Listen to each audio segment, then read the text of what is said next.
बोलो शंकर भगवान की जय होवे। जय जय शंकर भगवान की जय होवे।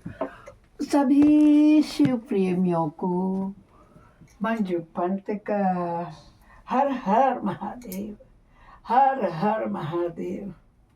आइए, कथा प्रारंभ करने से पूर्व हम सभी देवी देवताओं का आवाहन करें।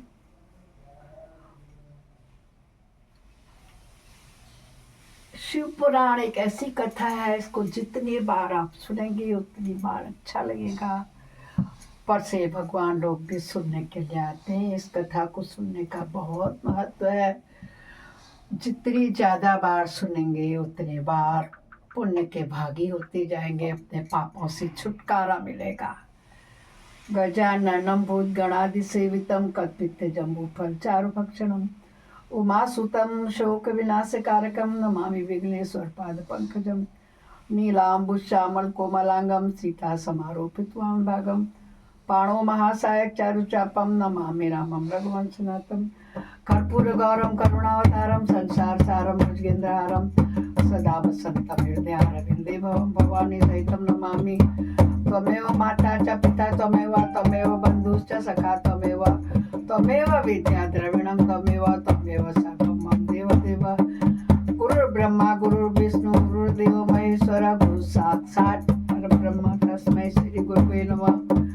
आनंदी आनंद कर कर सब संकट दूर, जो सेवक शरण पड़े सदा रहे भरपूर। तुम दाता मांगता दिया तुम्हारी खाए, तुम ऐसी जगदाता माता छोड़ तुम्हें और किस दर जाए हम। सदा भवानी दायिनी सिद्धि करें गणेश, पंचदेव रक्षा करें ब्रह्मा विष्णु महेश।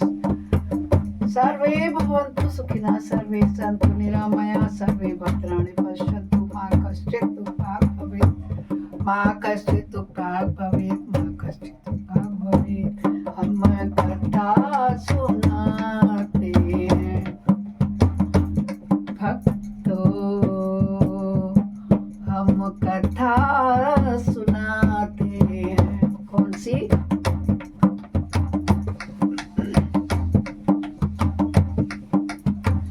जिसे श्रवण कर मिट जाती है, ओ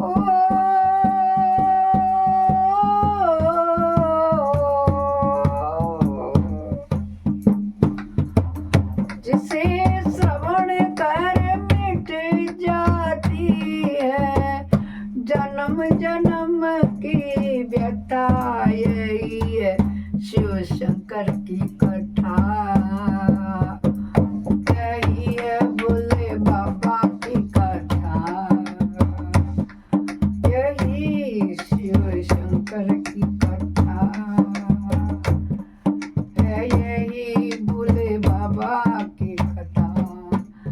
नमः शिवाय ओम नमः शिवाय, नमः शिवाय ओम नमः शिवाय, नमः शिवाय ओम नमः शिवाय, ओम नमः शिवाय ओम नमः शिवाय, नमः शिवाय ओम नमः शिवाय। बोलो शंकर भगवान की जय होवे।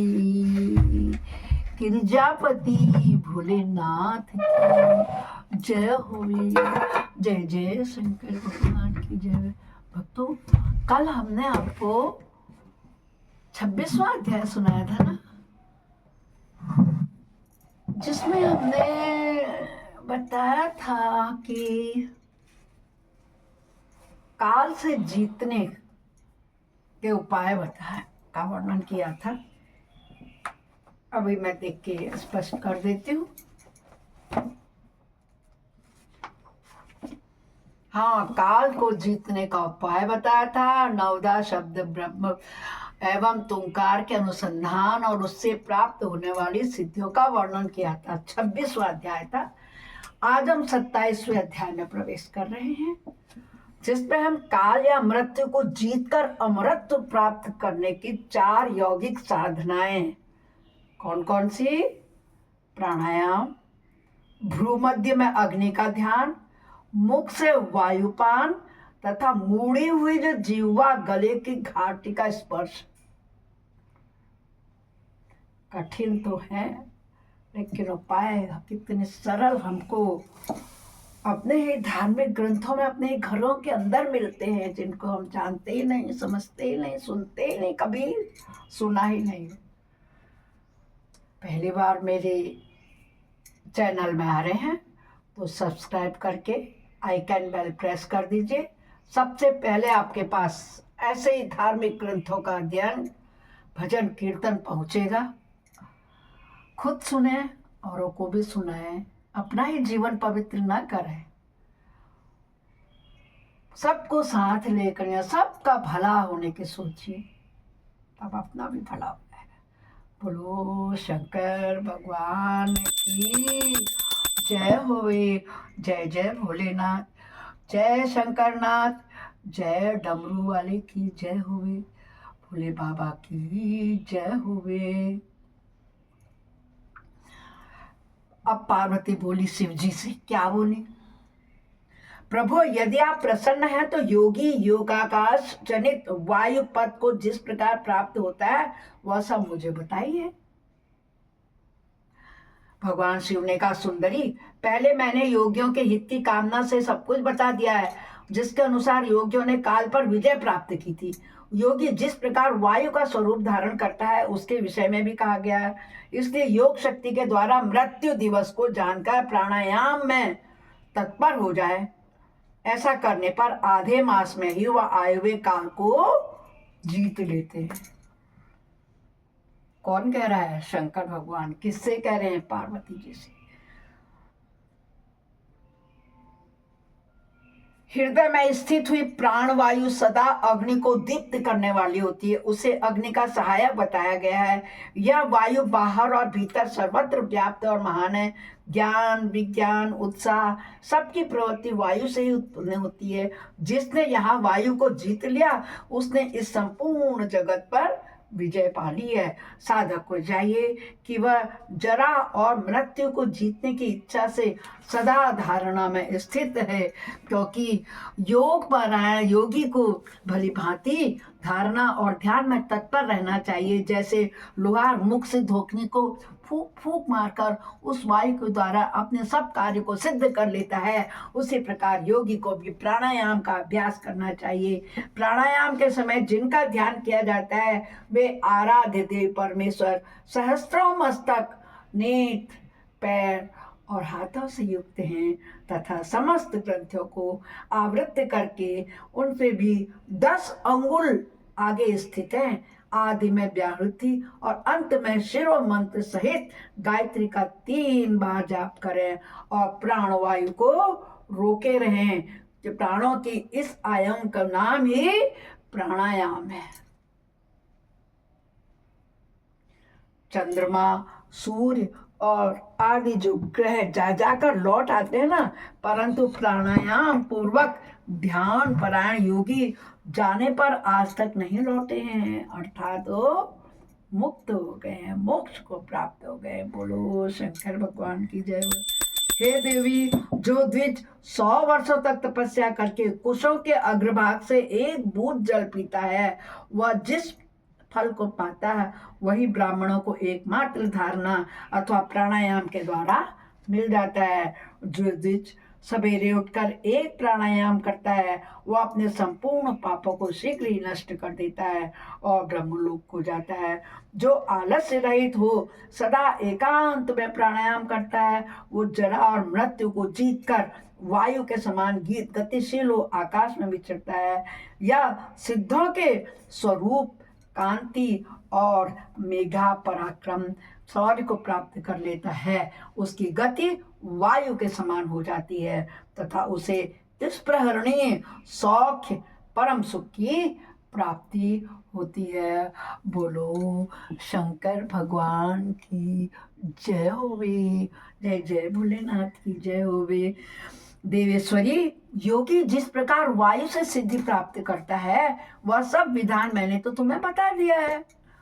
अब तेज से कैसे सिद्धि लाभ प्राप्त करता है उसे भी बता रहा हूं। जहां दूसरे लोगों की बातचीत का कोलाहल न पहुंचता हो, ऐसे शांत एकांत स्थान में अपने सुखद आसन पर बैठकर चंद्रमा और सूर्य, वाम और दक्षिण नेत्र की कांति से प्रकाशित मध्यवर्ती देश भूमध्य भाग में जो अग्नि का तेज अव्यक्त रूप से प्रकाशित होता है, उससे आलस्य रहित योगी दीपक रहित अंधकार पूर्ण स्थान में चिंतन करने पर निश्चय ही देख सकता है। इसमें संशय नहीं है। योगी हाथ की उंगलियों से यत्न पूर्वक दोनों नेत्रों को कुछ दबाए रखे और उनके तारों को देखता हुआ एकाग्रचित आधे मुहूर्त तक उन्हीं का चिंतन करे। तदंतर अंधकार में भी ध्यान करने पर उसे ईश्वरीय ज्योति को देख सकता है। वह ज्योति सफेद रंग की, लाल रंग की, पीली रंग की, काली और इंद्रधनुषी के समान रंग वाली होती है। भौं के बीच में ललाटवर्ती बाल सूर्य के समान तेज वाले उन अग्निदेव को साक्षात्कार करके योगी इच्छानुसार रूप धारण करने वाले हो जाते हैं और मनोवांछित शरीर धारण करके क्रीड़ा करते हैं। वह योगी कारण तत्व को शांत करके उसमें अविष्ट होना, दूसरे के शरीर में प्रवेश करना, अणिमा और गुणों को पा लेना, मन से ही सब कुछ देखना, दूर की बातों को सुनना और जानना, अदृश्य हो जाना, बहुत से रूप धारण कर लेना तथा आकाश में विचरण इत्यादि सिद्धियों को निरंतर अभ्यास के प्रभाव से प्राप्त कर लेता है। जो अंधकार से परे और सूर्य के समान तेजस्वी हैं, उसी से इस महान ज्योतिर्मय पुरुष परमात्मा को मैं जानता हूं। उन्हीं को जानकर मनुष्य काल या मृत्यु को लांघ जाता है। मोक्ष के लिए इसके सिवा दूसरा कोई मार्ग है ही नहीं। ये देवी, इस प्रकार मैंने तुमसे तेजस तत्व के चिंतन की उत्तम विधि का वर्णन किया है, जिससे योगी काल पर विजय पा करके अमृत को प्राप्त कर लेता है। बोलो शंकर भगवान की जय। देवी, अब पुनः दूसरा श्रेष्ठ उपाय बताता हूँ जिससे मनुष्य की मृत्यु नहीं होती है। देवी, ध्यान करने वाले योगियों की चौथी गति साधना बताई गई है। योगी अपने चित्त को बस में करके यथायोग्य स्थान में सुखद आसन पर बैठे, वह शरीर को ऊंचा करके अंजलि बांध करके चौथ की सी आकृति वाले मुंह के द्वारा धीरे धीरे वायु का पान करे। ऐसा करने से क्षण भर में तालु के भीतर स्थित जीवनदायी जल की बूंदें टपकने लगती हैं। उन बूंदों को वायु के द्वारा लेकर के सूंघे, वह शीतल जल अमृत स्वरूप हो जाता है। जो योगी उसे प्रतिदिन पीता है वह कभी मृत्यु के अधीन नहीं होता है। उसे भूख प्यास लगती ही नहीं है। उसका शरीर दिव्य और तेज महान हो जाता है। वह बल में हाथी और वेग में घोड़े के समान समानता करता है। उसकी दृष्टि गरुड़ के समान तेज हो जाती है और उसे दूर की बातें भी सुनाई देने लगती हैं। उसके केश काले काले घुंघरालू हो जाते हैं। अंग कांति गंधर्व एवं विचारधाराओं के समानता करती है। वह मनुष्य देवताओं के वर्ष से भी 100 वर्षों तक अधिक समय तक जीवित रहते हैं तथा अपने उत्तम बुद्धि के द्वारा बृहस्पति के तुल्य हो जाते हैं। शंकर भगवान पार्वती जी से कहते हैं उसमें इच्छा अनुसार विचरने की शक्ति आ जाती है और वह सदा ही सुखी रहकर आकाश में विचरण की शक्ति को प्राप्त कर लेता है। वराना ने अब मृत्यु पर विजय पाने की पुनः दूसरी विधि बता रहा हूं मैं तुझे पार्वती गिरिजे, सुनो, जिसे देवताओं ने भी प्रयत्न पूर्वक छिपा कर रखा है, मैं तुम्हें उसे सुनाने जा रहा हूं। योगी पुरुष अपने जिह्वा को मोड़कर तालु में लगाने का प्रयास करें। कुछ काल तक ऐसा करने से क्रमशः लंबी होकर गले की घाटी तक पहुंच जाती है। जीभ ऐसे करने से लंबी हो जाती कह रहे। तदंतर जब जिह्वा से गले की घाटी सटती है तब शीतल सुधा का स्नान करती है। उस सुधा को जो योगी सदा पीता है वह मृत्यु को प्राप्त हो जाता है। बोलो शंकर भगवान की जय होवे। हर हर महादेव। पाप हर, कष्ट हर, संकष्ट हर। ऐसी शंकर भगवान की जय होवे, जिनने इतने अच्छे उपाय पार्वती जी के बताने के चक्कर में हम लोगों को बता दिए हैं। बोलो शंकर भगवान की जय होवे।